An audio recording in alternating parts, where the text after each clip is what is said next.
Mari bergerak bersama guru penggerak, menebar manfaat bagi pendidikan merdeka. Lekas bergerak dalam pendidikan penggerak, ciptakan generasi unggul penopang bangsa. Mari bergerak, lekas bergerak, dan selalu menggerakkan. Mari bergerak, lekas bergerak, dan selalu menggerakkan. Mari bergerak bersama guru penggerak, menebar manfaat bagi pendidikan merdeka. Lekas bergerak dalam pendidikan penggerak, ciptakan generasi unggul penopang bangsa. Mari bergerak, lekas bergerak, dan selalu menggerakkan. Mari bergerak, lekas bergerak, dan selalu menggerakkan.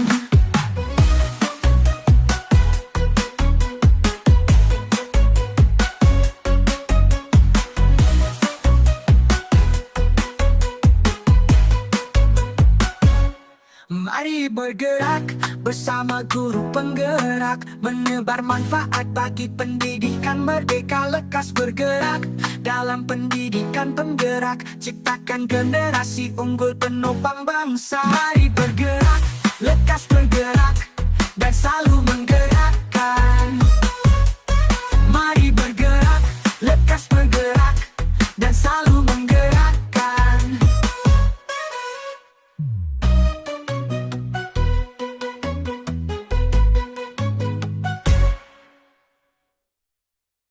Mari bergerak bersama guru penggerak, menebar manfaat bagi pendidikan merdeka. Lekas bergerak dalam pendidikan penggerak, ciptakan generasi unggul penopang bangsa.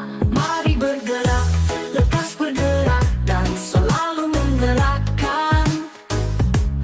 Mari bergerak, lekas bergerak, dan selalu menggerakkan. Mari bergerak bersama guru penggerak, menebar manfaat bagi pendidikan merdeka. Lekas bergerak dalam pendidikan penggerak, ciptakan generasi. Baiklah, Assalamualaikum warahmatullahi wabarakatuh. Waalaikumsalam. Alhamdulillah. Assalatu wassalamu asrofil anbiya'i wal mursalin wa ala alihi washabihi ajmain. Bismillahirrahmanirrahim.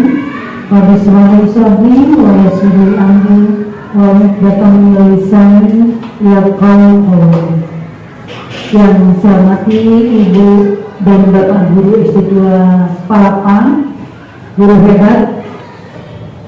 Kenapa saya sebut seperti ini? Bukan saya menyindir atau nyindir ya Bu, justru karena saya ingin betul-betul hebat. Jadi dari bahasa dan doa itulah yang menyertai kita semua. Setiap saya mengucapkan guru hebat itu bukan menjatuhkan atau apa, justru memberikan imun tubuh yang positif untuk diri kita semua. Baiklah, sebenarnya tidak banyak yang saya sampaikan, karena hari ini setiap bulan misalnya kita kan merapat. Sebenarnya diawali dikarenakan ini kebetulan ada teman kita berempat ini ya. Kalau kemarin Pak Presiden sendirian, jadi dia selalu mengalah, hanya dipendam saja. Paling hanya rapat tuh saya mengikut rapat, nah paling hanya itu.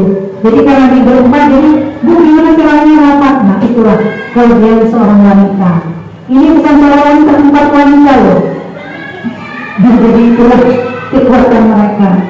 Jadi saya ingin bila pun Allah menghendaki, kalau bisa guru-guru bisa seperti ini juga ya, itu doa saya, karena kita membiasakan diri kita berdoa untuk yang terbaik untuk diri kita yang juga di samping kiri kanan kita. Baiklah, ini ada teman kita yang mengikuti CGP akan memberikan praktik baik untuk diri kita di sekolah ini. Semoga, dan saya berharap teman-teman akan mengikuti, dan siapa tahu nanti giliran ibu yang ada di depan mereka. Baiklah, silakan ibu. Baik, selamat pagi buat kita sekalian. Mohon izin ibu, yang terhormat ibu kepala sekolah SDN Negeri 2 Kalapa yang saya kasihi oleh bapak ibu guru sekalian semua, karena anugerah Tuhan berikan kita kesempatan kesehatan sehingga kita bisa berkumpul bersama dan kita akan menerima materi yang sangat luar biasa, isinya daging semua bapak ibu ya. Jadi kita sangat bersyukur ada teman-teman yang akan berbagi praktek baik bersama. Sebabnya kita sudah mendengarkan kata sambutan dari kepala sekolah tadi, ialah menjadi peringatan buat kita untuk kita sama-sama membangun sekolah ini bersama. Nah, dengan ucapan syukur kita juga tidak lupa untuk berdoa bersama. Nanti dengan hal ini saya minta tolong buat Pak Holil untuk memimpin kita dalam doa bersama untuk kelancaran daripada kegiatan kita pada saat ini. Waktu dan tempat dipersilakan Bapak Holil.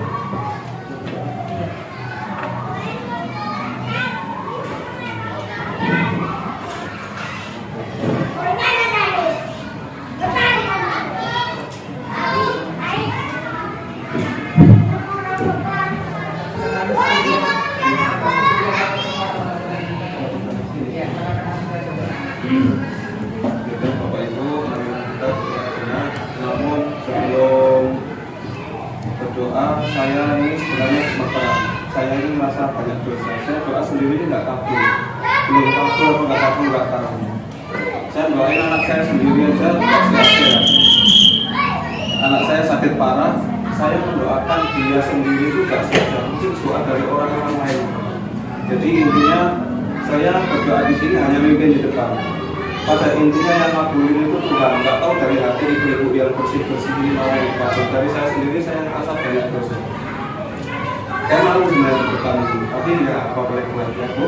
Kita anggap aja doa bersama ya. Baik, Bismillahirrahmanirrahim.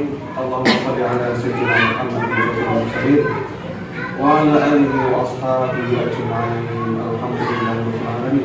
Hamdana hamdan syukuran hamdan wa ya Rabbana alhamdulillah wa Allahumma salli ala sayyidina Muhammad wa tarfa'una bi'ilmika ala darajati qadimina bi'asal khairan fil hayat wa ba'da al-mamat innaka 'alimun qadir. Allahumma inna wa ikhwanina alladhina sabaquna bil iman wa la taj'al fi qulubina ghillan lil ladzina amanu innaka ra'ufur rahim wa tub 'alaina ya maulana innaka antat tawwabur rahim. Allahumma taqabbal minna ya khair al-nasiha wa ya Allah, bukakanlah pintu kepada kami, pintu rezeki, pintu kekuatan, pintu sehat, walafiat jasmani rohani ya Allah. Seluruhnya kesehatan itu Engkau yang memiliki, kami hanya berusaha ya Allah. Bukakanlah kepada kami pintu ilmu ya Allah, ilmu yang bermanfaat dan berkah bisa digunakan kepada anak murid kami, kepada anak-anak kami ya Allah. Dan pintu rahmatmu serta pintu surgamu ya Allah, ya Allah. Jadikanlah kami dari ini adalah seorang guru. Jadikanlah kami orang yang kuat secara fisik, jasmani, rohani yang bisa didukung dan ditiru. Adapun ada kesalahan-kesalahan kami manusia biasa ya Allah, tidak ada yang tidak luput dari yang namanya salah ya Allah. Ampunkanlah dan perbaikilah akhlak kami ya Allah. Berilah kami kekuatan lahir batin untuk bisa digugu dan ditiru ya Allah. Rabbana zalamna anfusana wa illam taghfir lana wa tarhamna lanakunanna minal khasirin ya Allah. Jadikanlah saudara-saudara kami, teman-teman kami yang sudah CGP ini ilmunya bisa bermanfaat, nular ke kami yang sudah CGP ini ya Allah, sehingga sekolah ini menjadi sekolah yang baik ya Allah, sekolah yang bermanfaat bagi murid-muridnya ya Allah, bukan hanya terbaik tapi baik di sisimu dan di sisi mata manusia semuanya ya Allah. Rabbana atina fid dunya hasanah wa fil akhirati hasanah wa qina adzabannar ya Allah. Wa qina adzabannar. Subhanaka subhanaka wa bihamdika Alhamdulillah. Terima kasih. Assalamualaikum warahmatullahi wabarakatuh.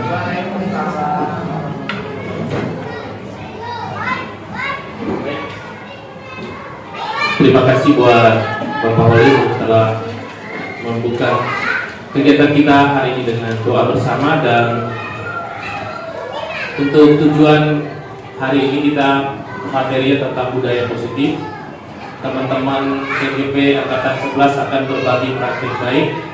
Itu sebabnya dari keempat pemateri kita akan membagi tugas satu topik berbagi budaya positif. Yang pertama dan seterusnya sesuai urutan. Saya tidak tahu urutan siapa yang duluan, tapi dalam hal ini Bu Yulia Fitri Ningsi MPD, terus yang kedua Ibu Apriana SPD, Ibu Mariani SPD, dan berikut Ibu Yuliani SPD. Tujuannya untuk berbagi praktik. Assalamualaikum warahmatullahi wabarakatuh. Yang saya hormati Bapak Rapres MPD selaku Ketua Komunitas yang telah memberikan kesempatan kepada kami untuk berbagi praktik tentang budaya positif. Bapak Ibu, di sini kita 3S ya. 3S. Yang pertama santai, yang kedua S serius, yang ketiga sukses. Jadi kita santai, serius, sukses. Nah, kita sama-sama belajar. Kami di sini berempat bukan sudah hebat, sudah pintar, bukan. Tapi kami di sini hanya berbagi praktik tentang apa yang telah kami terima agar kedepannya sekolah kita lebih maju dan lebih keren. Oke, Ibu Bapak, sekarang ada yang tahu apa itu budaya positif? Sepertinya kata-katanya sudah familiar, tapi kira-kira Bapak Ibu ada yang tahu nggak nih budaya positif itu apa sih?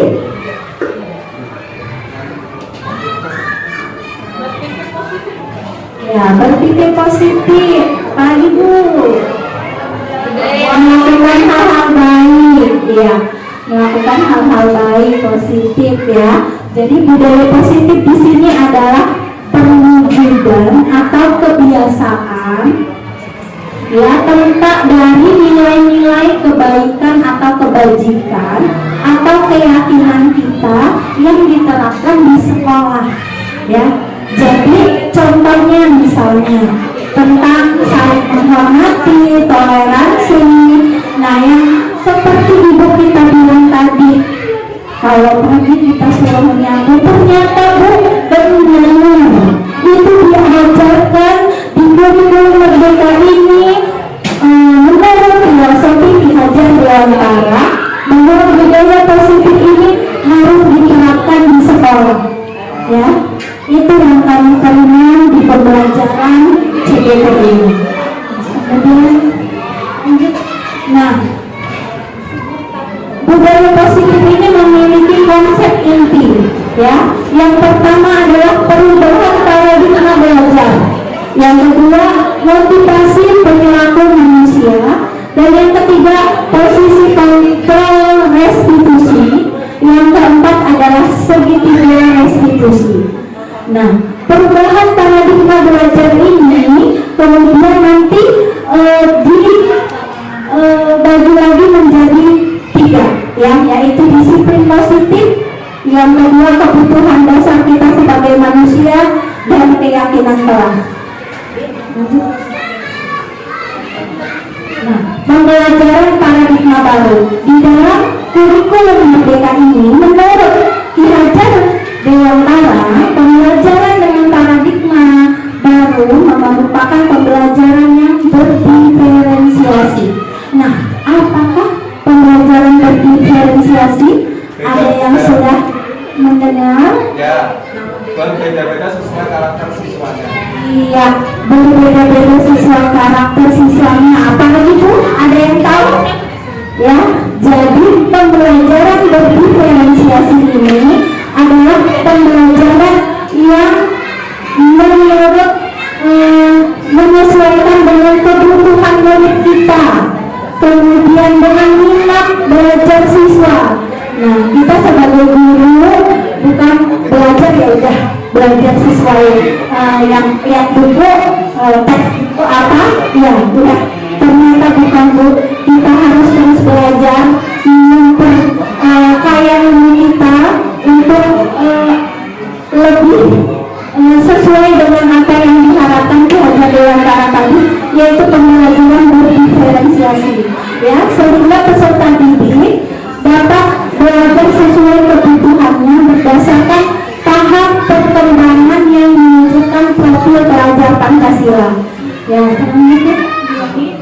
Nah, di sini ada miskonsepsi teori kontrol ya.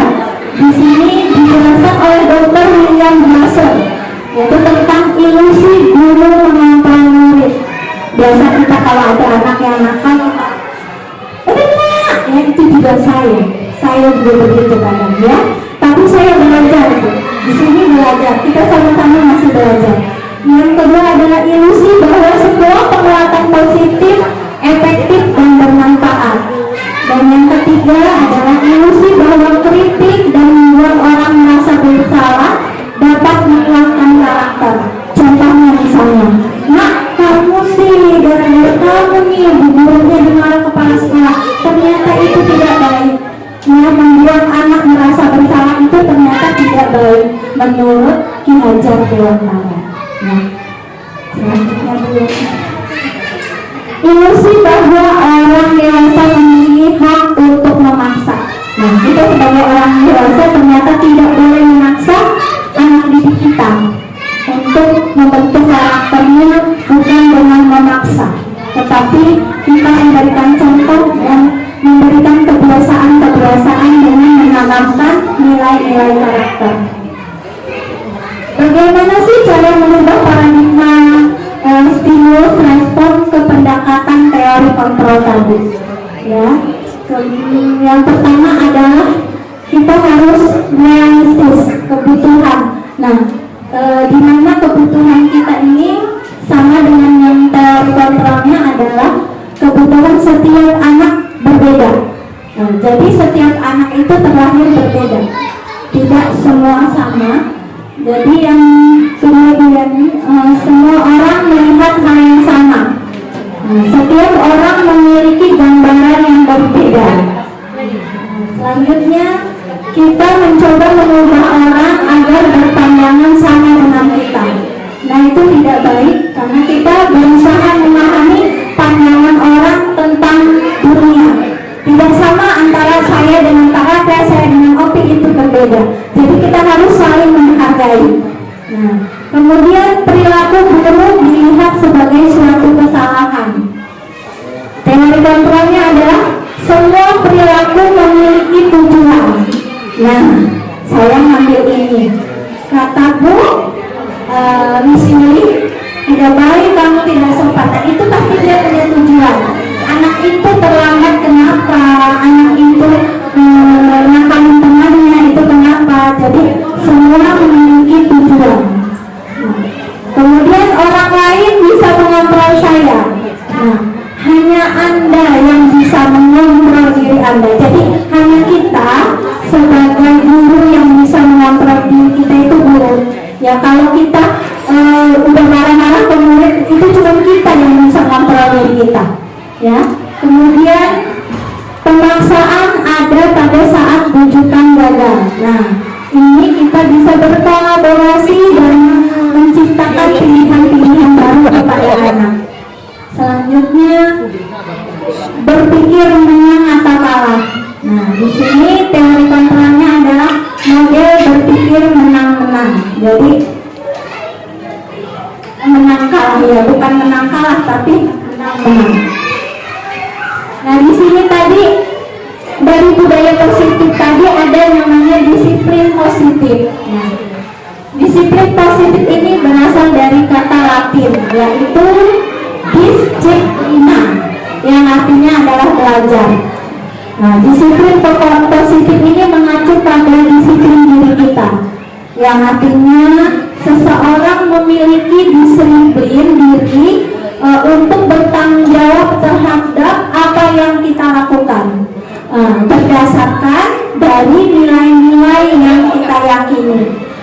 misalnya saya menghargai Ibu Opi. Nah, itu nilai yang saya yakini. Jadi kita harus bertanggung jawab.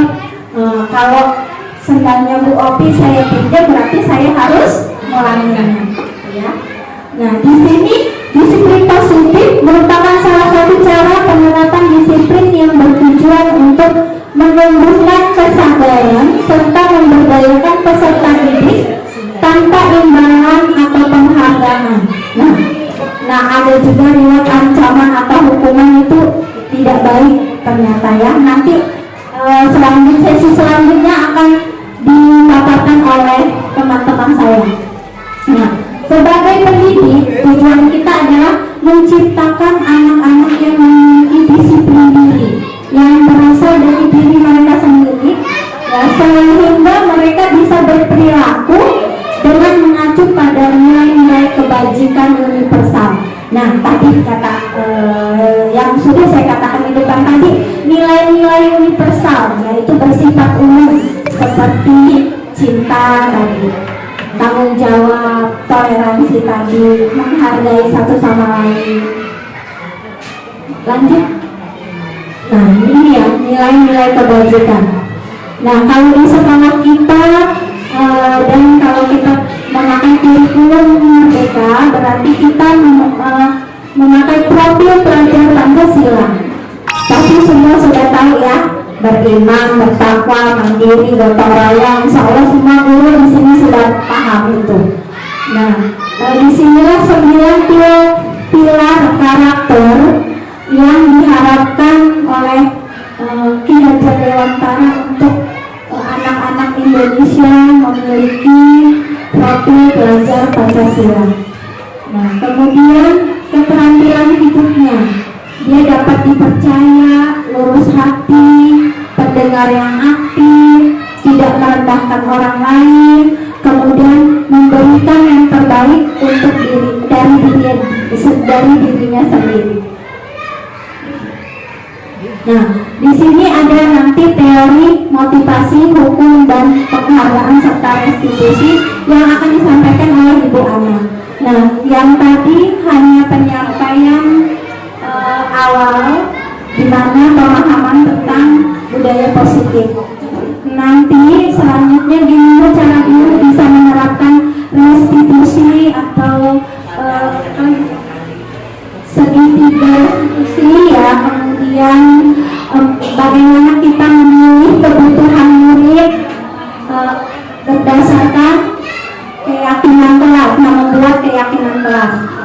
Demikian yang saya sampaikan, selanjutnya dilanjutkan oleh Ibu Ana.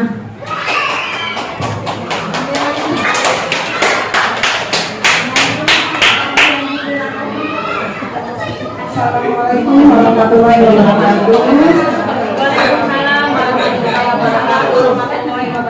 Terima kasih teman-teman yang sudah meluangkan waktunya untuk menghadiri kegiatan diseminasi kami untuk kegiatan aksi nyata. Jadi kami menyampaikan pemaparan budaya positif. Kami di sini berempat, jadi harus kami sampaikan berempat juga. Jadi tidak bisa sendiri-sendiri, kita berkolaborasi di sini. Jadi saya akan memaparkan teori motivasi, hukuman, penghargaan, dan restitusi. Di sini saya akan memaparkan tentang teori motivasi.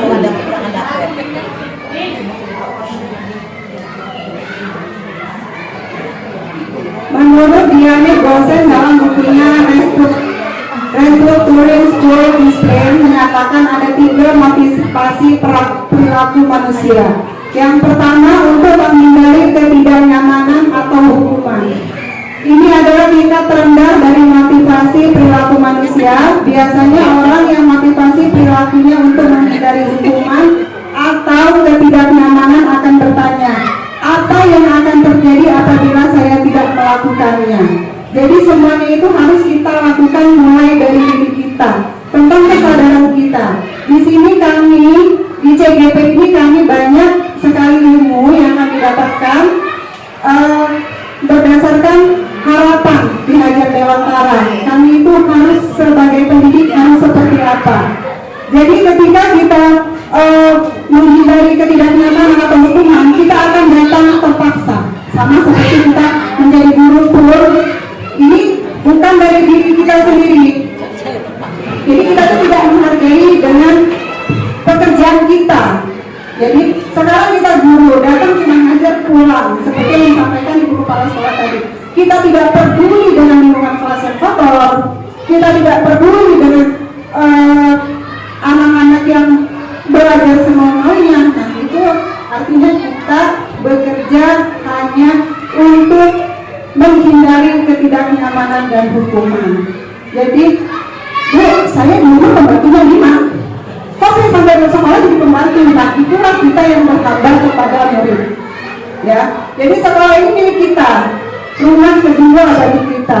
Di sini kami sama-sama belajar ya Ibu, tidak menggurui. Jadi kami juga memulai dari diri kami, kemudian kami sebarkan ke teman-teman. Kemudian yang kedua, untuk mendapatkan imbalan atau penghargaan dari orang lain. Satu tingkat di atas motivasi yang pertama, di sini orang berperilaku untuk mendapatkan imbalan atau penghargaan dari orang lain. Mereka melakukan sebuah tindakan untuk mendapatkan pujian dari orang lain yang menurut mereka penting, dan mereka letakkan dalam dunia berkualitas mereka. Mereka juga melakukan sesuatu untuk mendapatkan hadiah, pengakuan atau imbalan. Nah, di sini juga sama, seperti kita mengerjakan sesuatu. Yang penting saya juga ibu kepala sekolah sudah mengerjakan, ya udah. Nah, itu artinya tidak mulai dari diri. Jadi kita harus memiliki kesadaran tentang kebersihan, tentang tanggung jawab, tentang disiplin waktu. Kita sendiri yang memulainya, bukan karena takut pihak kepala sekolah. Berarti kita belum memulai dari diri. Untuk menjadi orang yang mereka inginkan dan menghargai diri sendiri dengan nilai-nilai yang mereka percaya. Mereka melakukan sesuatu karena nilai-nilai yang mereka yakini dan hargai, dan mereka melakukannya karena mereka ingin menjadi orang yang melakukan nilai-nilai yang mereka yakini tersebut. Ini adalah motivasi yang akan membuat seseorang memiliki disiplin positif, karena motivasinya berperilakunya bersifat internal, bukan eksternal.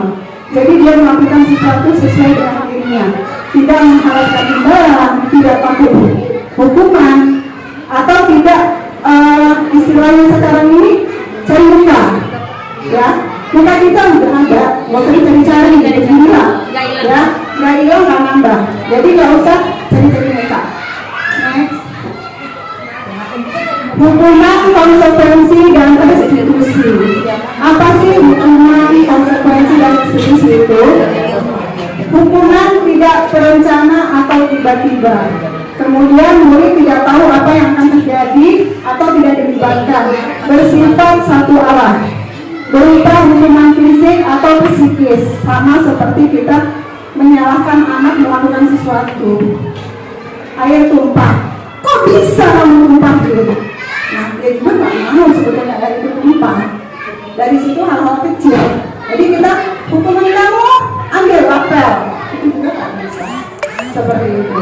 Kemudian konsekuensi, terencana atau disepakati sesuai peraturan. Murid tetap dibuat tidak nyaman. Sikap guru selalu monitoring murid. Seperti kita bikin peraturan kelas. Anak-anak tidak boleh makan di kelas. Sementara guru makan di kelas. Sama kan? Nah, itu artinya konsekuensi. Supaya tidak kita bikin seperti itu, seperti apa Bu? Nanti ada keyakinan kelas, yang keyakinan disepakati, bukan peraturan. Ya. Kemudian restitusi, proses menciptakan kondisi bagi murid untuk memperbaiki kesalahan mereka. Proses kolaborasi yang mengajarkan murid untuk mencari solusi sendiri. Nah, pada saat murid kita melakukan kesalahan, ada baiknya kita panggil. Kenapa? Ini yang namanya restitusi, untuk menciptakan kenyamanan bagi murid. Pasti dia melakukan sesuatu ada alasannya. Terlambat datang ada alasannya, mungkin orang tuanya dapat salah, atau dia makan dalam kelas, mungkin dia lapar, jadi kita bisa panggil anak itu kenapa. Itu namanya restitusi, yang nanti akan dijelaskan oleh rekan saya selanjutnya.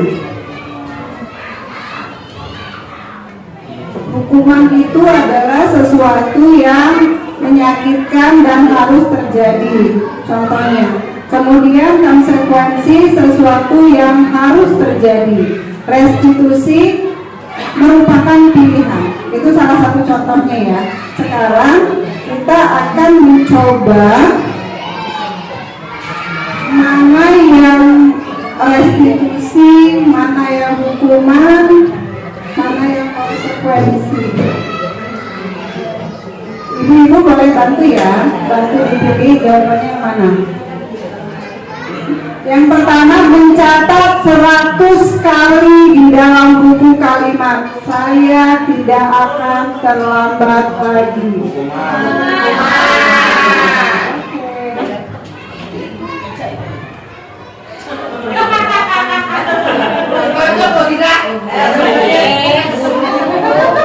Yang kedua, lari mengelilingi lapangan basket 2 kali karena terlambat belajar di sekolah. Hukuman.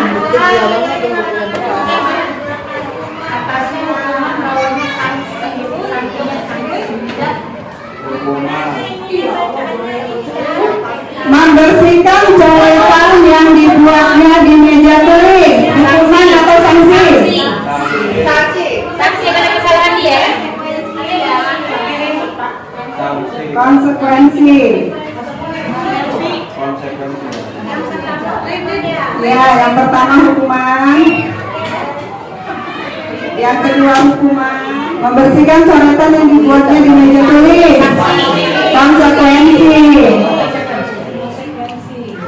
Murid diminta untuk push up 15 kali karena tidak menggunakan masker. Hukuman. Oke. Menggantikan kertas tugas teman yang telah dicoret-coret.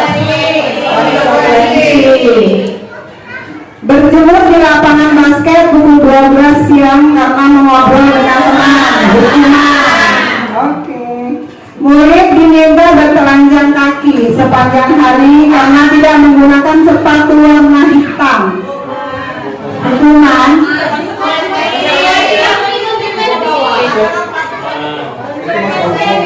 Konsekuensi atau hukuman? Oke, boleh.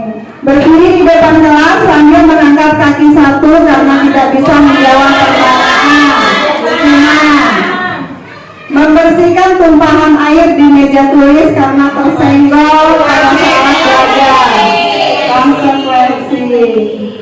Kehilangan 10 menit jam istirahat untuk mengerjakan tugas karena terlambat datang. Duduk di bangku di pinggir lapangan pada jam istirahat tidak diizinkan bermain oleh guru piket karena mencederai teman saat bermain di lapangan. Konsekuensi atau hukuman? Konsekuensi. Konsekuensi atau hukuman? Konsekuensi. Terlambat hadir di pembelajaran daring 15 menit dan minta untuk tinggal 15 menit sesudah kelas usai untuk membahas ketertinggalan pembelajaran. Oke. Membersihkan WC sekolah karena mematahkan pensil kawannya. Baik. Next, kita lihat jawabannya.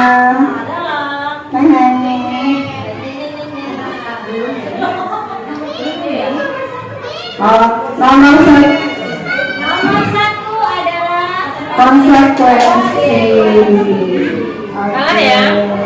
Nomor 2, lari mengelilingi lapangan, hukuman betul. Nomor 3, membersihkan coretan yang dibuatnya di meja tulis, konsekuensi betul. Murid diminta untuk push up, hukuman betul. Menggantikan kertas tugas teman yang telah dicoret-coret, konsekuensi betul. Berjemur di lapangan basket pukul 12, hukuman ya. Murid diminta bertelanjang kaki sepanjang hari karena tidak menggunakan sepatu warna hitam sesuai peraturan sekolah. Konsekuensi atau hukuman? Ya. Berdiri di depan kelas sambil mengangkat kaki satu karena tidak bisa menjawab pertanyaan. Hukuman, betul. Membersihkan tumpahan air di meja tulis karena tersenggol pada saat belajar. Konsekuensi. Kehilangan 10 menit jam istirahat untuk mengerjakan tugas karena terlambat datang. Betul, konsekuensi ya. Duduk di bangku di pinggir lapangan pada jam istirahat, tidak diizinkan bermain oleh guru piket karena mencederai teman saat bermain di lapangan. Konsekuensi atau hukuman? Hah? Konsekuensi. Betul jawabannya. Terlambat hadir di pembelajaran daring 15 menit dan diminta untuk tinggal 15 menit sesudah kelas usai untuk membahas ketertinggalan pembelajaran. Betul ya konsekuensi. Membersihkan WC setelah karena mematahkan pensil kawannya. Hukuman. Oke, next. Penghargaan. Menurut Alfikon, mengemukakan baik penghargaan maupun hukuman adalah cara-cara mengontrol perilaku seseorang yang menghancurkan potensi untuk pembelajaran yang sesungguhnya. Menurut Kon, secara ideal tindakan belajar itu sendiri adalah penghargaan sesungguhnya. Jadi, kemudian kita akan membedakan apa itu peraturan dan keyakinan kelas. Sekarang saya paparkan tentang keyakinan kelas. Mengapa keyakinan kelas? Mengapa tidak peraturan kelas saja? Ya, beda tipis ya, peraturan dengan keyakinan. Murid perlu mendengarkan dan memahami arti sesungguhnya tentang peraturan-peraturan yang diberikan. Apa nilai-nilai kebajikan di balik peraturan tersebut?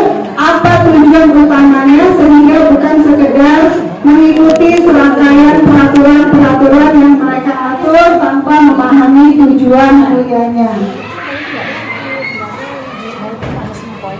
Pembentukan keyakinan kelas bersifat abstrak berupa pernyataan universal dibuat dalam bentuk positif, tidak terlalu banyak, sesuatu yang dapat diterapkan di lingkungan sekolah, melibatkan semua warga kelas, meninjau kembali dari waktu ke waktu.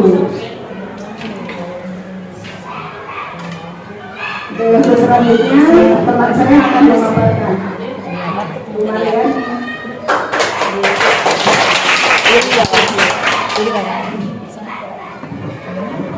Sebelumnya saya ucapkan terima kasih kepada Bapak Ibu karena telah meluangkan waktunya untuk diseminasi praktik baik kami tentang apa yang kami pelajari di CGP, program CGP ini. Di sini kita sama-sama belajar ya Bapak Ibu, bukan menggurui, kami hanya berbagi di praktik.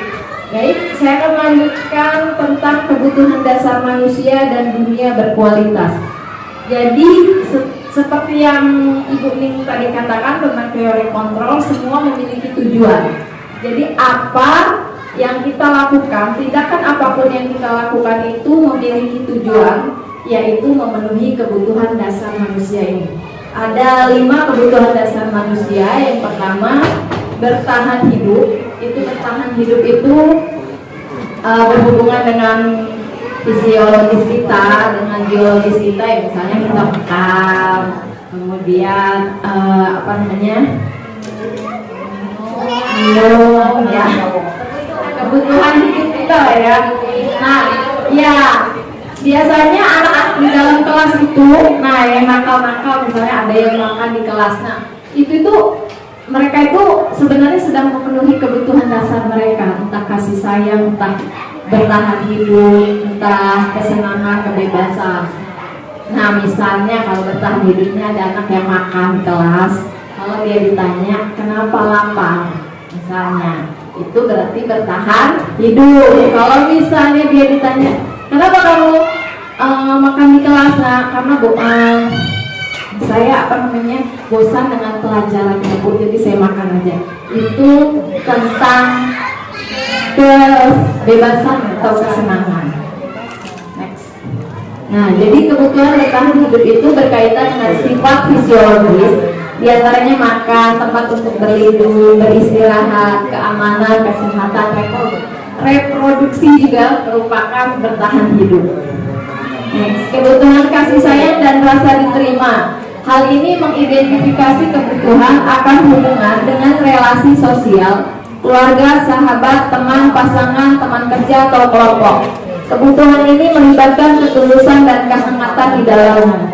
Nah, misalnya ada anak tadi di dalam kelas gangguin temennya, itu bisa jadi karena dia pengen diperhatikan, Bu, pengen merasa fokus kita gurunya atau teman-temannya ke dia. Nah, ini salah satunya yang ingin kebutuhan atas kasih sayang dan rasa diterima tadi. Kemudian kebutuhan pengakuan atas kemampuan. Kebutuhan ini berkaitan dengan kekuatan untuk menggapai sesuatu. Seseorang menjadi terlihat kompeten, berprestasi, memimpin, terampil, didengar, dan diakui. Hal ini menunjukkan bahwa seseorang membutuhkan pengakuan atas kemampuan meliputi harga diri serta dianggap berpengaruh dalam kelompok. Biasanya ada kasus-kasus di kelas, kalau misalnya biasanya anak SMA ya, kalau misalnya anak PPL atau guru baru, mereka suka ngerjain gitu ya. Iya, cuit-cuit kata Bu Misili, suka ngerjain terus disuruh belajar mereka nggak mau. Pokoknya muridnya harus gurunya harus ikut murid. Itu mereka ingin mengontrol gurunya atas pengakuan kekuasaan mereka. Kemudian kebutuhan akan kebebasan. Kebutuhan akan kebebasan berkaitan dengan seseorang yang akan memilih, bergerak, dan mencoba hal baru dan mengeksplorasinya. Nah, ini misalnya dia bosan di kelas, jalan-jalan, lari-lari, karena memang dia pengen bebas, bosan sama pelajaran itu. Kemudian kebutuhan akan kesenangan. Biasanya kebutuhan ini berkaitan dengan kesediaan akan tantangan, gurauan, dan pembelajaran yang bermakna. Next. Nah, di sini ada kasus-kasus lagi. Kita coba ya. Ini tentang kebutuhan apa yang mereka inginkan. Ada Udina. Nah, oh iya ada Udina. Nah, ibu guru bilang aku tidak boleh bersenandung sewaktu mengerjakan tugas. Katanya kelas harus tenang, tidak ada suara, kan nggak seru jadinya. Nah, ini kira-kira anak-anak ini butuh apa? Kebebasan.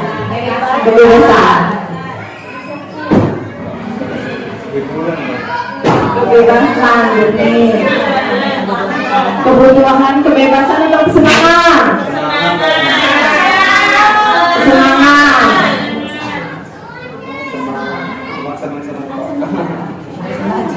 Semangat. Nah, yang kedua, ibu guru tidak menyapa aku hari ini, padahal aku pakai jepit rambut baru. Kasih sayang ya, kasih sayang. Kadang-kadang banyak ya anak campur. Kalau di kelas dulu nanti kemana pakai lipstick. Kasusnya cari perhatian Bu. Aku bosan, masa belajarnya cuma gitu-gitu aja dengan ibu guru aja. Kebebasan. Kebebasan antara kebebasan dan kesenangan yang sulit. Oh, yang ini kebebasan, yang ini kesenangan. Ayo. Ayo, buka atau buka?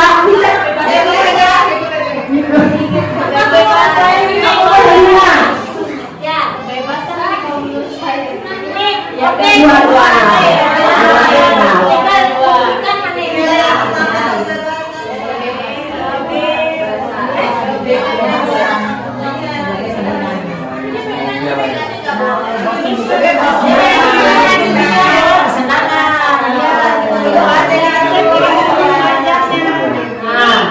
Aku sebel gambarku tidak rapi, malah itu guru. Ini apa ini? Aku bosan. Oh, kebebasan.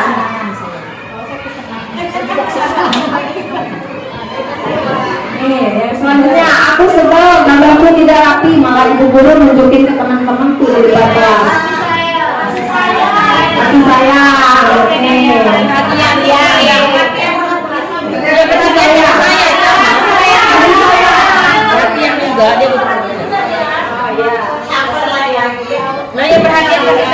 Next, aku merasa bangga dan keren.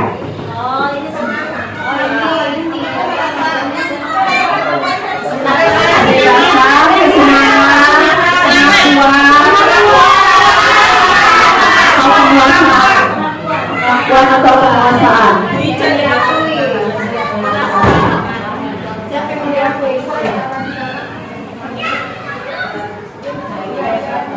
Next, biar bisa jalan-jalan naik mobil sama teman-temanku.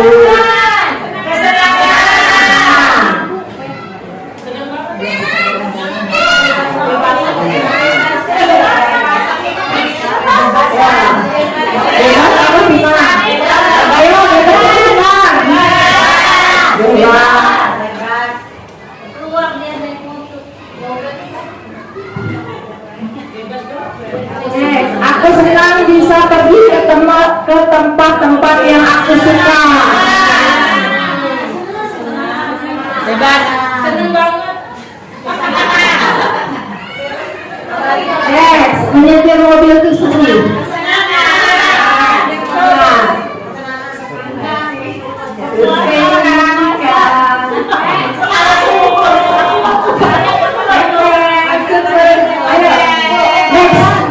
Nah, yang pertama benar kesenangan. Jadi, ya, yang kedua kasih sayang. Benar. Yang ketiga itu kebebasan. Yang keempat ini penguasaan. Aku sebel. Jadi gurunya itu harusnya tidak menunjukkan ke temannya. Nah, yang keempat benar pengakuan atau penguasaan. Aku merasa bangga dan keren. Yang kelima itu kasih sayang. Biar bisa jalan-jalan naik mobil sama temanku. Ingin dengan teman-temannya, ingin perhatian.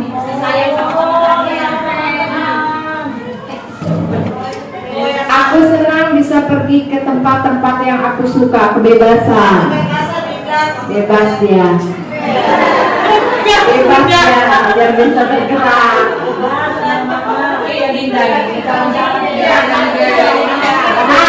Menyetir mobil itu seru, nah kesenangan. Nah, lanjut dunia berkualitas. Nah, dari kebutuhan dasar ini akan menciptakan dunia berkualitas. Tentang apa saja yang dipikirkan, gambaran-gambaran dari apa yang diinginkan, kemudian siapa-siapa orang yang berharga, penting dalam hidup diri kita, kemudian membuat merasa bahagia dan akhirnya terpenuhilah kebutuhan dasar tersebut. Misalnya saja, siapakah orang yang paling penting dalam hidup Anda? Tentu kan Anda ya, si Anda kan? Orang tua, suami, yang suami, ya.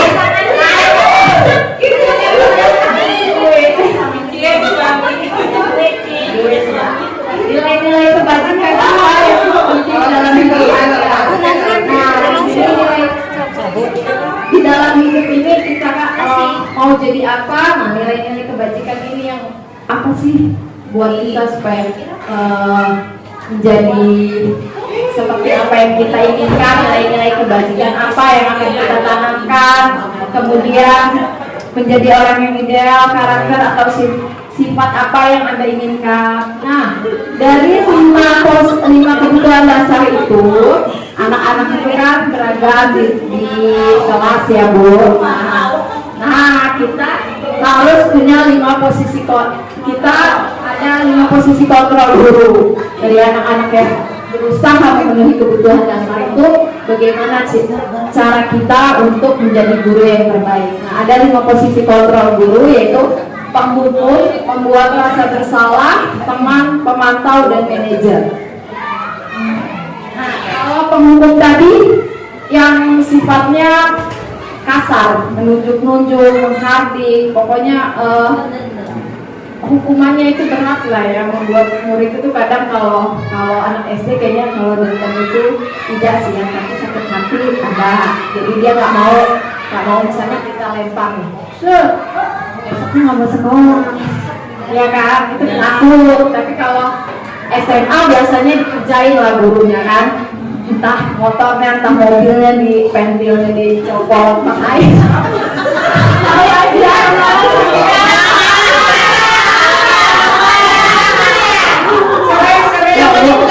Baik-baik bu, nggak berani bu. Nah itu biasanya kalau posisi penghukum, jadinya anak berbahaya untuk anak murid. Kemudian pembuat rasa bersalah itu, guru itu seolah-olah membuat anak itu merasa dirinya bersalah. Kayak misalnya yang tadi ibu katakan, kamu kok begitu sih, nanti ibu dimarahin sama kepala sekolah. Nah ini juga berbahaya karena kalau anak yang mentalnya di bawah atau orangnya sensitif, dia merasa kecewa, aduh diri saya ini tidak bisa membahagiakan orang sekitar saya atau guru saya, seperti itu ya. Biasanya kalau seorang guru yang ada di posisi pembuat rasa bersalah ini suaranya lembut, pakai pendekatan, jadi muridnya merasa bersalah.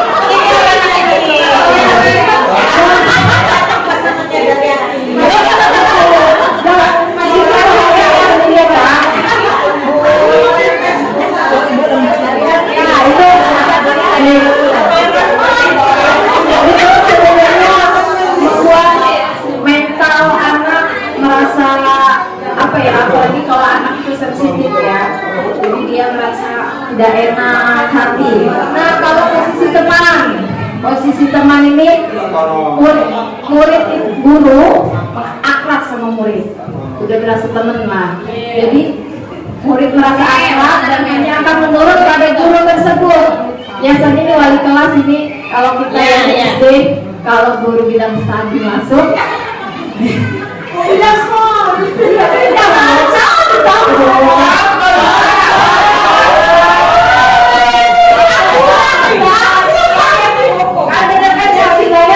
kita ketemu sama guru bidang studi atau apa tidak salin.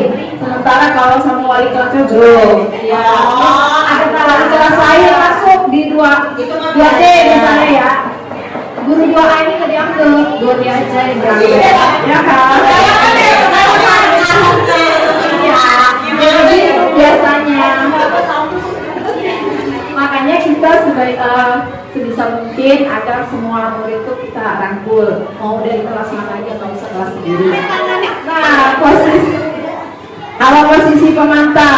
posisi pemantau ini murid tahu konsekuensi yang harus dijalankan ketika melanggar peraturan sekolah. Kalau biasanya pemantau ini gurunya mantau dulu nih, ini anak ini hari ini benar nggak nih pakai peraturannya pakai sepatu warna hitam, pantau hitam nggak nih, benar iya. Kalau dilanggar dipanggil, itu biasanya mereka sesuai dengan data. Biasanya pemantau ini dia berdasarkan data ya, sesuai dengan aturannya, konsekuensinya. Jadi posisi manajer ini posisi yang paling terbaik. Kalau untuk penghukum itu kurang baik dan pembuat merasa bersalah itu kurang baik karena mental anak ya, hubungan dengan mental anak. Kalau teman itu nanti muridnya kurang ajar, nggak ada tata krama lagi dengan guru, jadi berasa teman aja. Nah kalau pemantau ini juga sebenarnya kurang baik karena dia masih memberikan konsekuensi pelanggaran. Nah kalau manajer ini dia bukan menghukum, bukan memberikan konsekuensi, tidak. Kalau manajer ini dia mencoba mengajak anak berkolaborasi, membimbing anak-anak tersebut bagaimana caranya agar ia dapat memperbaiki kesalahannya, bagaimana ia bisa bertanggung jawab. Jadi anak-anak itu bukan kita yang memberikan hukuman, melainkan mereka apa sih gitu solusinya, misalnya Bu Opi apa sih solusinya? Mereka sendiri yang mencari apa? Mencari apa solusi dan mereka memperbaiki masalah mereka.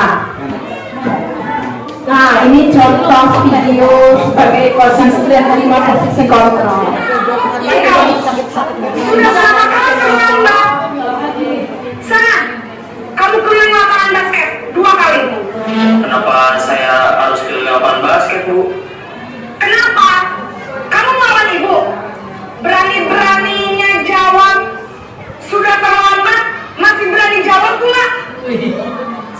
Sekarang, keliling lapangan basket 5 kali sekalian. Biar kapok. Cepat. Pergi sana ke lapangan basket. Selamat pagi, Bu. Naren, kamu kenapa terlambat lagi, nak? Ya Tuhan, Naren. Kamu senang ya bikin ibu susah ya? Kalau kamu terlambat lagi, nanti ibu yang ditegur bapak kepala sekolah, nak. Disangka ibu tidak bisa membina kamu. Duh, gimana ini? Maaf, Bu. Duh, Gusti Naren. Kamu suka ya kalau ibu ditegur bapak kepala sekolah? Terus, sekarang ibu harus tulis apa ini di buku absen? Ini kamu sudah sering terlambat loh. Ibu harus apa coba? Maaf, Bu. Maaf sekali. Ya sudah, lain kali jangan bikin ibu susah lagi ya nak ya. Ibu tidak akan kuat lagi kalau kamu gini terus. Bisa jantungan kalau ibu tegur bapak kepala sekolah. Sama cepat ke kelas. Maaf ya, Bu. Maaf sekali.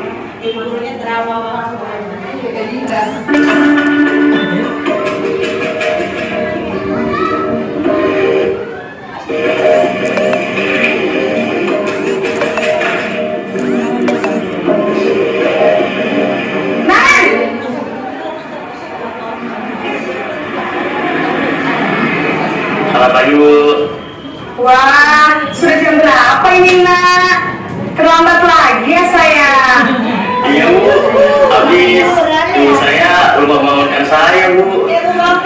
Kamu memang menyalahkan ibu kamu.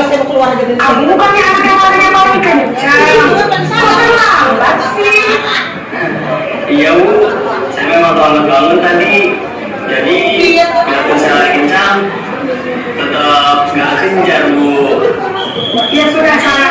Nanti lain kali larinya lebih kencang lagi ya. Biar gak terlambat lagi. Bikin seneng ibu. Bisa kan? Bisa, Bu.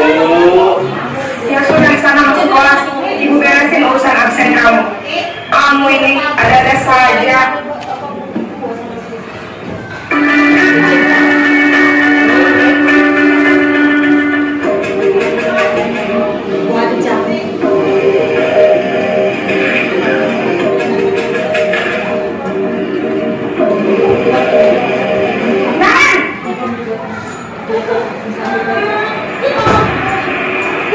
Selamat pagi, Bu.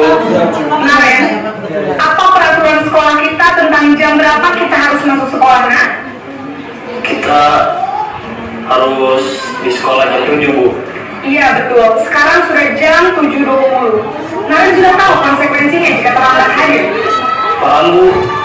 Saya harus tinggal kelas pas jam istirahat selama 20 menit. Iya benar, konsekuensinya demikian. Jadi nanti jam 9.30 pas istirahat, kamu harus tinggal di kelas, kerjakan tugas tambahan untuk ketertinggalan kamu, ya? Baik, Bu.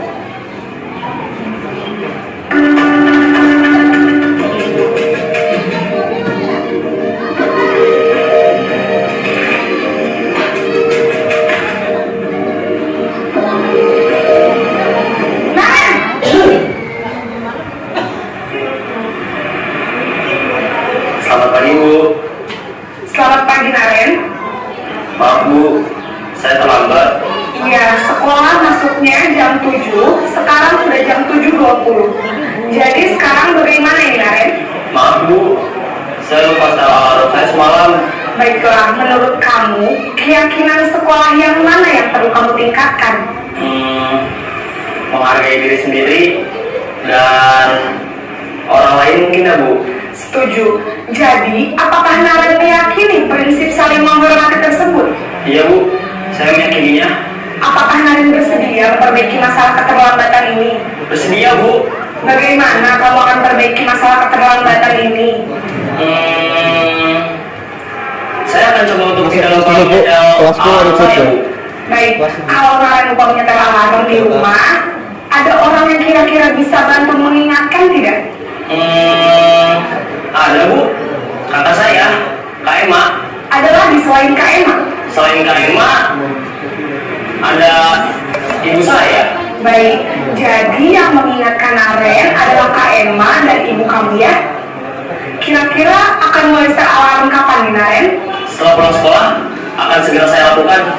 Baik, jadi Naren akan setel alarm untuk bangun besok pagi dan akan diingatkan oleh kakak dan ibunda Naren ya.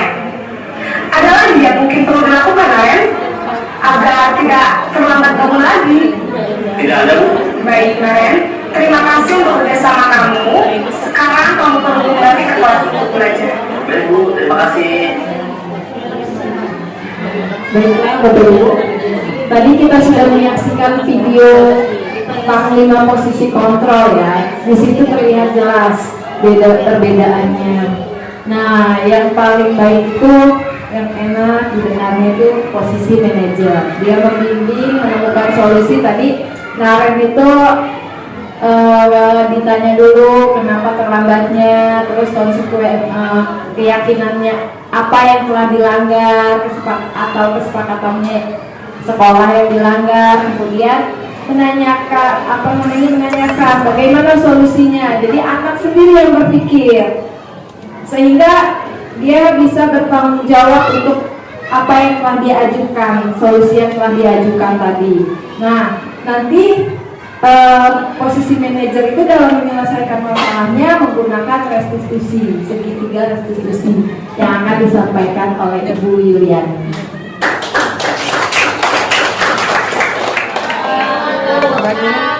Terima kasih untuk teman-teman yang telah hadir dan teman-teman CDP yang telah membantu kita untuk video pembelajaran ini. Tadi telah disampaikan ya dengan menggunakan video, yaitu 5 posisi kontrol yang ada di dalam ide yang telah dipaparkan tadi. Nah, ada 5 posisi kontrol yang biasanya dipakai di kelas, yaitu dengan menggunakan posisi kontrol yaitu sebagai manajer, di mana posisi kontrol sebagai manajer ini akan dilakukan dengan menggunakan segitiga restitusi. Nah, segitiga restitusi ini yaitu di mana adalah proses menciptakan kondisi bagi murid untuk memperbaiki kesalahan mereka sehingga mereka bisa kembali pada kelompok mereka dengan karakter yang kuat. Nah, tadi ada siswa yang terlambat ya, dia melakukan kesalahan, kemudian guru yang telah dipaparkan di video tersebut itu sebagai manajer, dia memberikan keyakinan kelas dengan menggunakan segitiga restitusi, yaitu dengan menstabilkan identitas, validasi tindakan yang salah, lalu menanyakan keyakinannya. Nah, menstabilkan identitas ini digunakan dengan menggunakan bahasa setiap orang pasti pernah melakukan kesalahan. Kemudian, kamu bukan satu-satunya yang pernah melakukan ini. Nah, itu telah dipaparkan di dalam video yang telah dijelaskan di video pembelajaran tadi yang menggunakan posisi kontrol. Nah, yang kedua, setelah kita menstabilkan identitas, maka kita akan memvalidasi tindakan apa yang salah terhadap siswa yang telah melakukan kesalahan tersebut, di mana biasanya kita menggunakan sebagai guru menggunakan kamu tentu punya alasan mengapa kamu melakukan kesalahan tersebut. Nah, kemudian ada cara yang lebih efektif untuk mendapatkan apa yang kamu butuhkan. Nah, seperti yang tadi disampaikan, dengan cara apa? Dia menggunakan alarm dan siswa tersebut meminta kepada kakak atau adiknya untuk membangunkan lebih awal sehingga siswa tersebut tidak terlambat lagi. Nah, setelah kita memvalidasi kesalahan, kita akan menanyakan keyakinan dengan cara dia berjanji tidak akan telat ya, dengan kata-kata keyakinan satu yang telah kita sepakati pada saat kita pembelajaran bahwa siswa tersebut tidak boleh telat, pada saat masuk kelas. Nah kemudian kata yang selanjutnya yang digunakan yaitu kami ingin menjadi orang yang seperti apa kamu, untuk tidak melakukan kesalahan yang sebelumnya seperti itu. Jadi dengan segitiga restitusi ini, insya Allah siswa tersebut akan memberikan dampak yang besar untuk biar siswa tersebut untuk lebih tanggung jawab dan meyakinkan kepada dirinya itu bahwa saya tidak akan terlambat karena saya akan memperbaiki kesalahan-kesalahan sehingga saya akan menjadi pribadi yang lebih baik.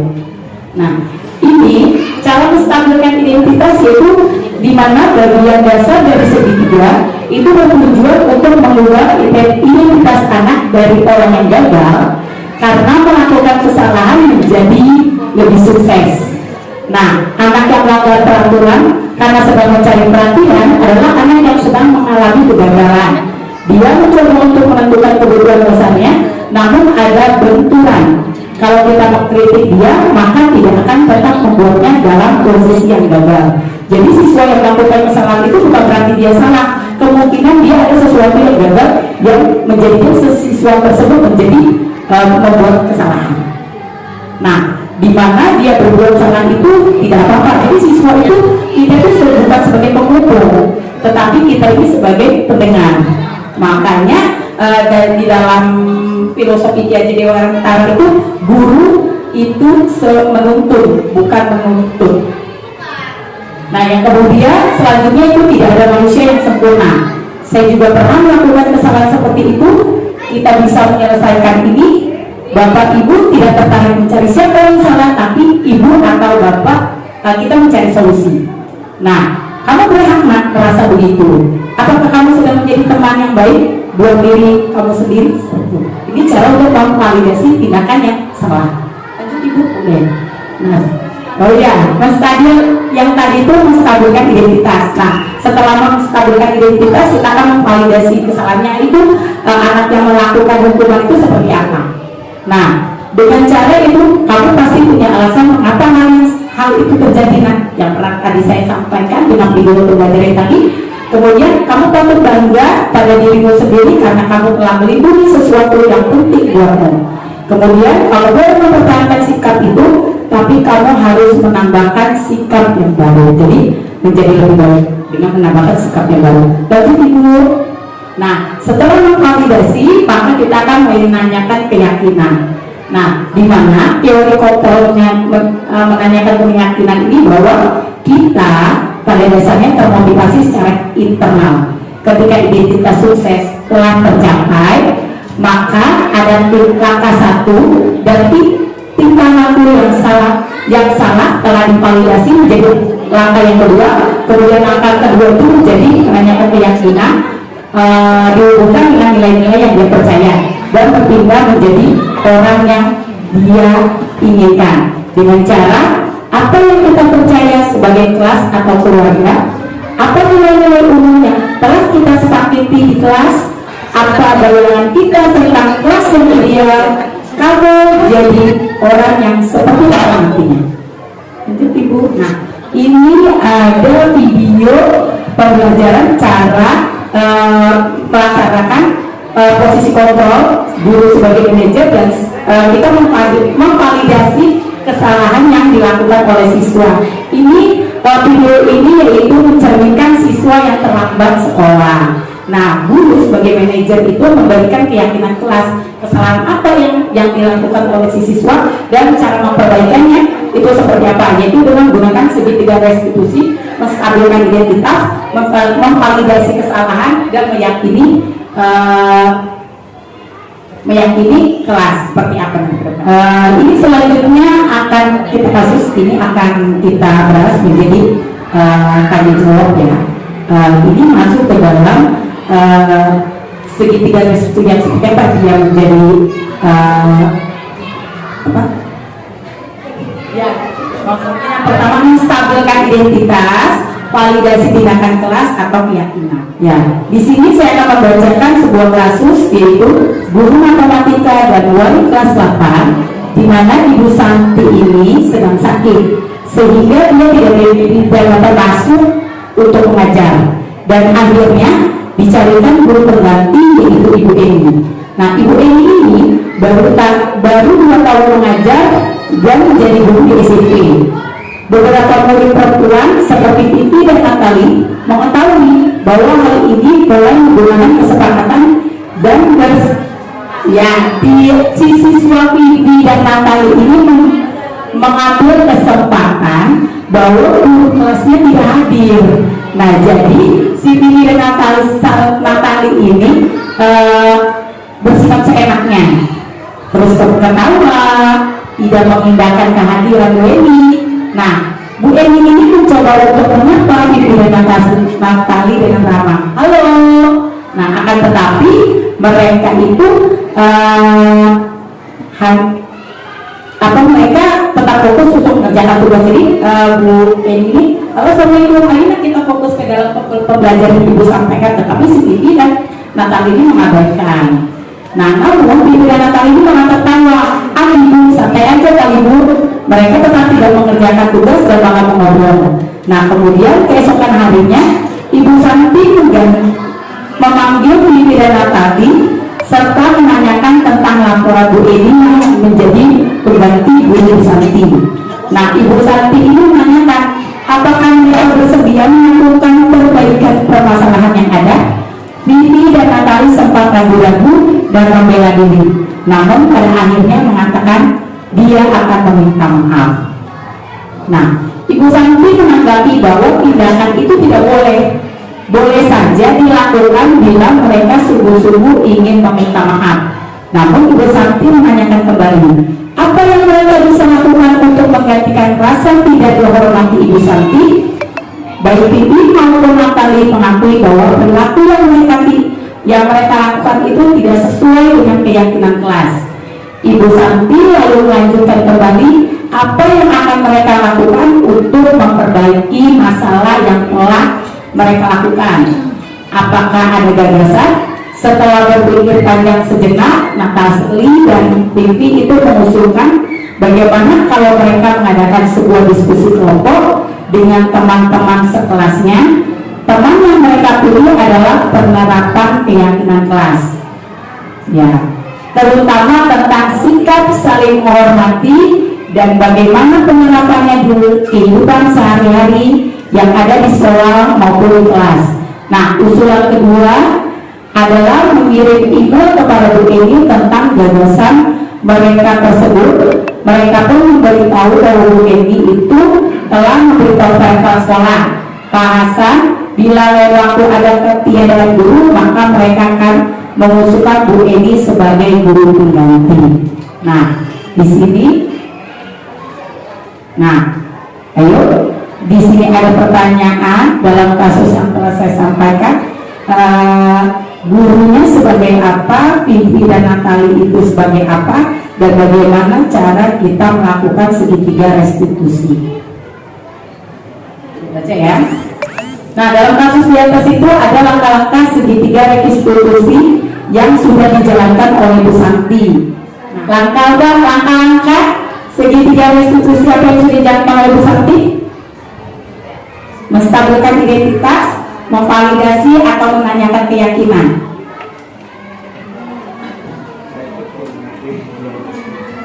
Menanyakan keyakinan kepada Bapak Ibu bisa dijawab.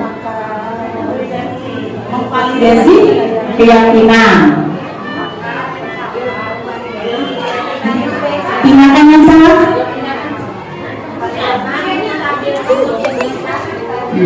Yang pertama itu menstabilkan identitas. Yang kedua memvalidasi tindakan kelas yang salah, memvalidasi tindakan yang salah. Yang ketiga menanyakan keyakinan. Makanya apa? Ya, Bu Santi memanggil, contohnya Bu Santi memanggil Vivi dan Natali. Nah, itu masuk ke dalam stabilkan identitas. Terus menanyakan keyakinan yang seperti apa Bu? Memvalidasi kesalahan. Ya, kemudian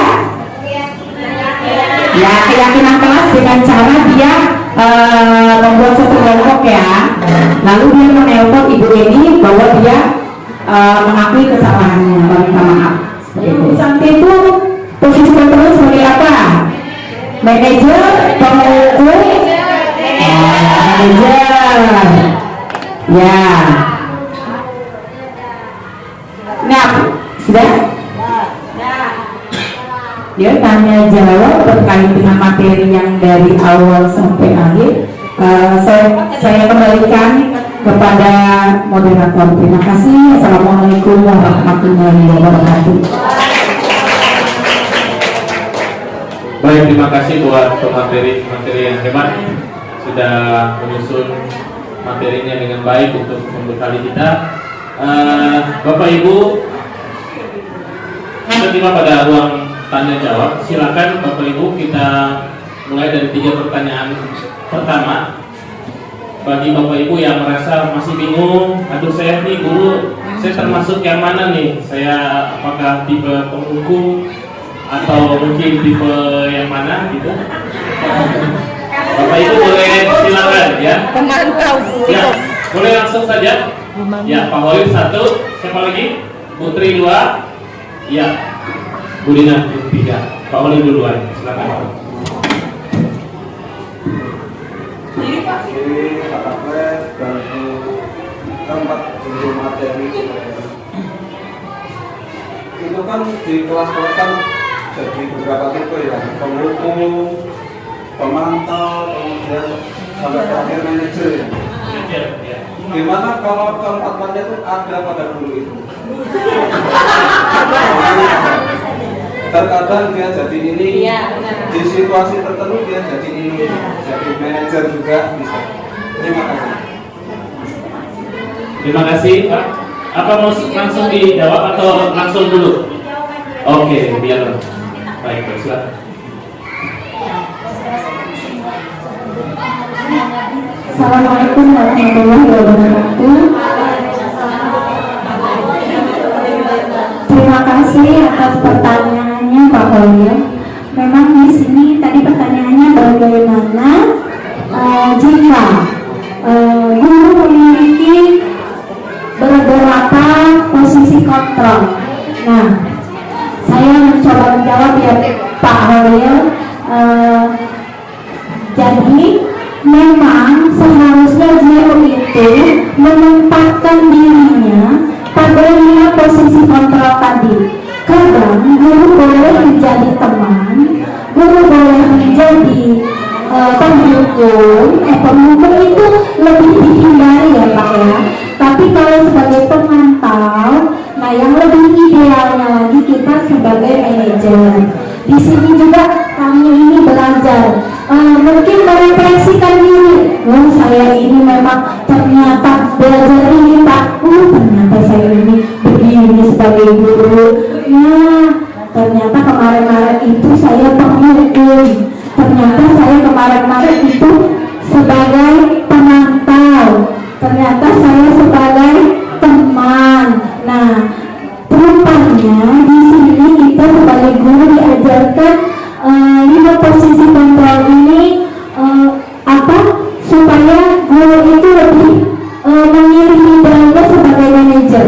Jadi sebenarnya nggak apa-apa Pak, boleh kita kadang-kadang bisa jadi teman, tapi itu lebih kita bisa menempatkan diri aja gitu ya Pak ya. Begitu ya disesuaikan ya. Ada yang menambahkan? Cukup? Ya, terima kasih Pak, semoga memuaskan. Amin. Baik, terima kasih. Kesempatan yang berikut Ibu Tri, silakan Ibu. Terima kasih atas kesempatannya. Baik, saya di sini akan bertanya tadi yang posisi kontrol guru yang terbaik sebagai manajer. Dan cara melakukannya adalah dengan segitiga restitusi. Saya tadi melihat ujungnya akan kembali bahwa anak yang memberikan solusinya atas kesalahannya. Lalu bagaimana jika anak tersebut itu di kelas rendah gitu? Kalau di kelas tinggi mungkin mereka sudah bisa berpikir, tapi kalau untuk di kelas rendah itu bagaimana penerapannya? Terima kasih. Mungkin gantian saja karena Gimana tuh? Baik, saya akan mencoba menjawab pertanyaan dari Budi. Contoh yang terbaik itu adalah sebagai manajer menggunakan segitiga restitusi. Bagaimana jika hal itu terjadi di kelas pelajaran? Selama saya mengikuti CGP, kemudian kami sudah masuk ke materi budaya positif. Saya sudah mencoba untuk di kelas rendah menerapkan segitiga restitusi untuk hal-hal ringan. Ternyata anak-anak kelas rendah pun juga bisa melakukan segitiga restitusi. Terus mereka juga berpikirnya kita panggil kenapa melakukan sesuatu, contohnya buang sampah di dalam kelas. Anak kelas 1, 2, 3 itu mungkin masih susah ya, taruh sampahnya di kotak sampahnya. Rata-rata kan lempar aja gitu kan, sekali kertas atau bekas permen atau apa. Ketika kita lihat, kita panggil, kenapa nak kok nggak buang sampahnya di kotak sampah? Aku males bu, jangan ke situ. Nah itu kita berikan pengertian bahwasanya supaya kelas kita bersih, perawat dan terjaga, kita harus menjaga kebersihan dengan cara meletakkan sampahnya di kotak sampah. Dan kalau saya di kelas, mereka udah tahu terus harus apa nah supaya kelas kita bersih. Sampahnya diletakkan di kotak sampah. Jadi mereka juga tahu kalau seandainya nih kita buang sampah sembarangan, kelas kita jadi seperti apa? Kayak itu bu, kayak halaman kotor, banyak sampahnya berserakan. Mereka juga mengerti. Mungkin untuk kelas tinggi atau kelas rendah itu sama, cara melakukan restitusinya sama. Dan mereka juga berpikir positif juga bisa kelas rendah. Gimana tadi atas jawaban saya, kira-kira bisa ditambahkan begini? Ya, Assalamualaikum warahmatullahi wabarakatuh. Ya, terima kasih ya Putri atas pertanyaannya. Saya di sini karena pada saat pembuatan video segitiga restitusi kan saya terlibat. Saya sebagai bagian syuting. Nah, sebenarnya anak kelas rendah itu bisa bu, karena kan di awal MPLS siswa itu kan membuat keyakinan kelas ya bu ya. Anak-anak di dalam seminggu itu kan anak-anak telah membuat kesepakatan kelas, keyakinan kelas. Itu tidak boleh membuang sampah sembarangan, tidak boleh terlambat sekolah. Nah, dan itu keyakinan kelas kan memberikan solusi. Gimana nak kalau seandainya membuang sampah sembarangan? Nah, pasti anak-anak akan diberikan kembali ke anak-anak. Ibu nggak boleh. Kalau buang sampah sembarangan, mereka membuat kesepakatan kelas yang tidak merugikan siswa ya, sesuai dengan profil pelajar Pancasila. Karena yang saya dapat kemarin di lapangan ya, kita boleh membuat keyakinan kelas, tetapi tidak merugikan siswa dan harus sesuai dengan profil pelajar Pancasila. Jadi bu, nggak boleh buang sampah sembarangan. Gimana bu kalau seandainya buang sampah sembarangan? Kami mengutip bareng-bareng, itu masuk keyakinan kelas ya. Nah kemudian ketika siswa, nah kebetulan video pembelajaran untuk kelas 1 dan kelas 2 ini. Nah, saya syuting tuh, anak itu terlambat. Nah, caranya itu sebenarnya juga mengidentifikasi, memvalidasi kesalahan dan menanyakan keyakinan itu sama. Cara-caranya, cuma yang bedanya itu pendekatan loh. Pendekatannya itu lebih ke teman ya, contohnya posisi kontrolnya bukan manajer, tetapi sebagai teman. Nah, kenapa kamu terlambat? Kamu sudah ingat kesempatan kelas apa yang telah kita buat seperti itu. Jadi untuk kelas rendah, tinggi, SMP dan SMA itu sebenarnya sama, cuma hanya pendekatannya saja. Ya, terima kasih Bu Tri. Assalamualaikum warahmatullahi wabarakatuh. Baiklah, saya akan menambahkan ya. Posisi kontrol guru terbaik adalah manajer dan segitiga restitusi untuk menyelesaikan masalahnya. Tetapi pada mungkin kalau kelas tinggi sudah bisa menemukan solusinya ya. Sementara untuk kelas rendah itu bagaimana? Ya kan Bu? Gitu ya teman-teman. Nah, kalau mungkin memang ya kelas tinggi mereka sudah bisa berpikir sendiri, oh solusinya apa nih ya yang akan saya pertanggungjawabkan. Tapi kelas rendah itu ya namanya anak-anak yang masih kecil. Nah, itulah di sini kita membimbingnya, memfasilitasi mereka ya seperti yang Ibu tadi katakan.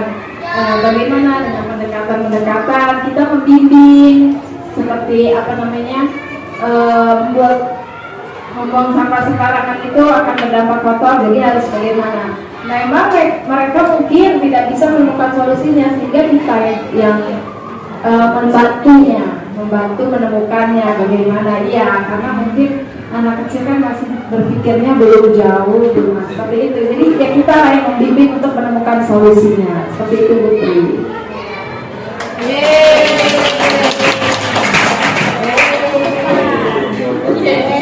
Baik, terima kasih buat jawabannya. Yang terakhir, yang ketiga ini Ibu Dina, dipersilakan Bu. Assalamualaikum warahmatullahi wabarakatuh. Sebenarnya tadi pertanyaannya hampir sama dengan Bu Tri, jadi saya ganti lagi pertanyaannya. Pertanyaannya yang ingin saya tanyakan, bagaimana cara kita sebagai pendidik membedakan antara konsekuensi dengan hukuman? Karena sebenarnya ada salah satu contoh tadi, maaf ya, tadi itu anak yang terlambat boleh menulis 100 kalimat ya tadi di dalam buku, itu adalah bentuk dari konsekuensi ya. Jadi saya bingung bentuk membedakan antara hukuman dengan konsekuensi itu seperti apa. Terima kasih Bu ya. Assalamualaikum warahmatullahi wabarakatuh. Terima kasih Bu. Ya, siapa yang mau menjawab dipersilakan.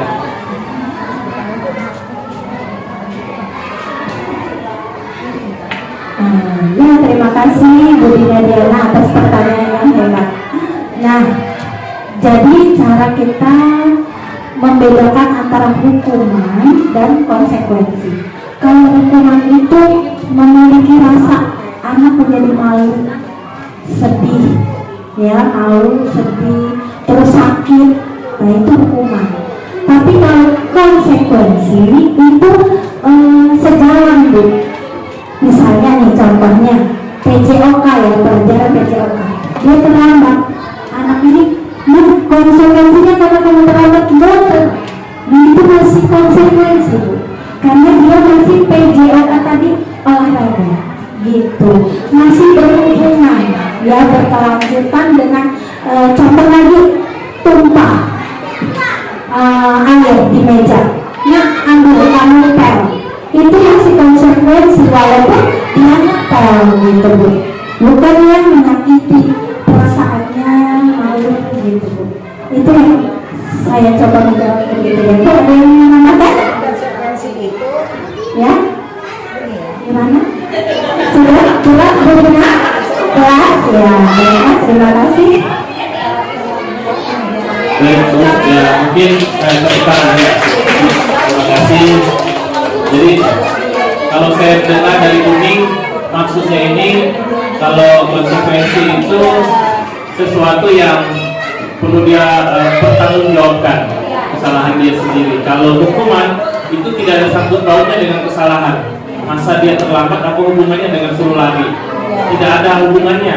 Tidak akan mengubah dia, malah dia kesal, dia akan benci, dia akan marah dengan gurunya. Tapi kalau kita menambahkan, bertanya sendiri dengan dia apa yang menyebabkan dia atau tujuan dia terlambat dan seterusnya, mungkin dari dianya bisa jelaskan, disitulah guru bisa menjalankan segitiga distribusi tadi. Itu mungkin ini maksudkan.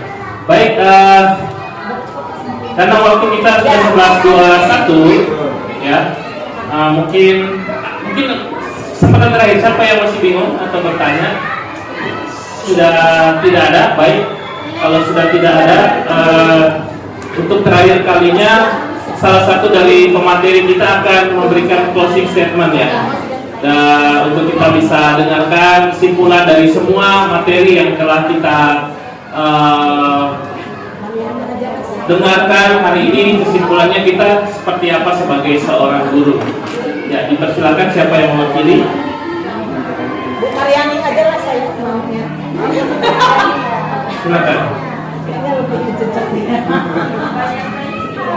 Permintaan dari Iya, bisa. Oke, closing statement ya. Nah, jadi dari materi kita pengambilan positif ini, kita bisa merefleksikan diri ya Bu, Bapak Ibu. Mudah-mudahan setelah kita mendengarkan, menerima materi ini, kita di rumah atau di kelas nanti kita bisa merefleksikan diri bagaimana posisi apa yang hendaknya kita lakukan, apakah kita ini sebagai penghukum, pemantau, dan bagaimana selanjutnya. Kemudian kita mudah-mudahan setelah ini kita dapat menerapkan budaya positif di kelas maupun di sekolah kita ya Bapak Ibu. Kita sama-sama berkolaborasi untuk menanamkan nilai-nilai kebajikan dan karakter kepada anak didik kita. Terima kasih.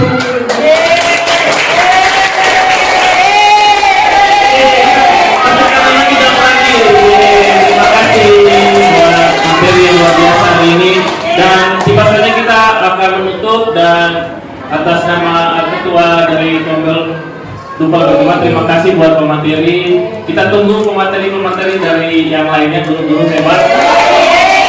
Jadi kita bersama, kita langsung ke halaman ya. Ya. Oke, terima kasih buat semua, selamat siang.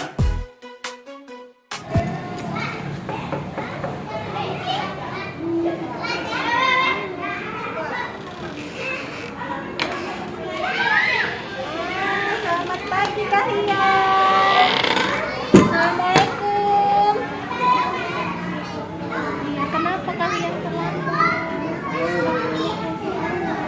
Pagi yang bangun kesiangan. Terus bilang apa sama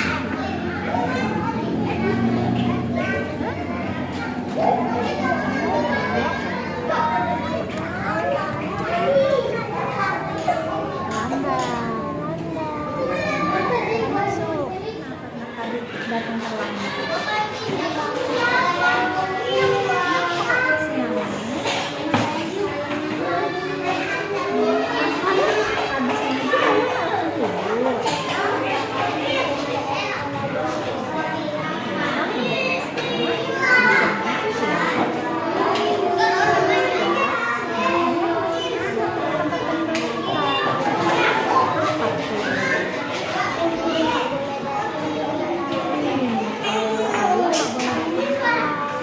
Gimana caranya supaya nggak datang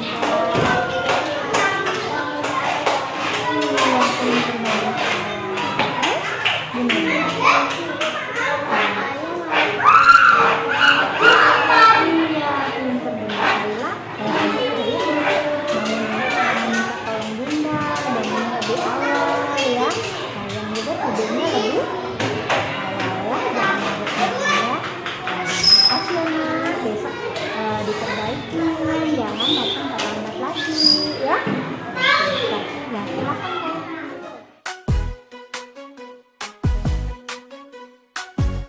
Mari bergerak bersama guru. Assalamualaikum warahmatullahi wabarakatuh. Perkenalkan, saya Amelia Kesumawati, rekan sejawat dari teman-teman CGP Angkatan 11. Terima kasih teman-teman CGP Angkatan 11 atas pemaparan pemahaman konsep inti budaya positif yang menambah wawasan baru bagi saya. Semoga saya dapat mengimplementasikan konsep tersebut pada pembelajaran di kelas. Terima kasih. Wassalamualaikum warahmatullahi wabarakatuh. Perkenalkan, saya Tri Rizky Mariani, rekan sejawat dari rekan-rekan CGP Angkatan 11. Terima kasih kepada teman-teman CGP Angkatan 11 SDN 2 Palapa yang telah memaparkan pemahaman konsep budaya positif. Semoga kami dapat menerapkan budaya positif baik di sekolah maupun di kelas. Wassalamualaikum warahmatullahi wabarakatuh. Salam kenal, aku namanya Kahya, kelas 1. Aku SD Negeri 2 Palapa. Saya akan janji tidak akan sekolah terlambat lagi. Makasih Bu Guru.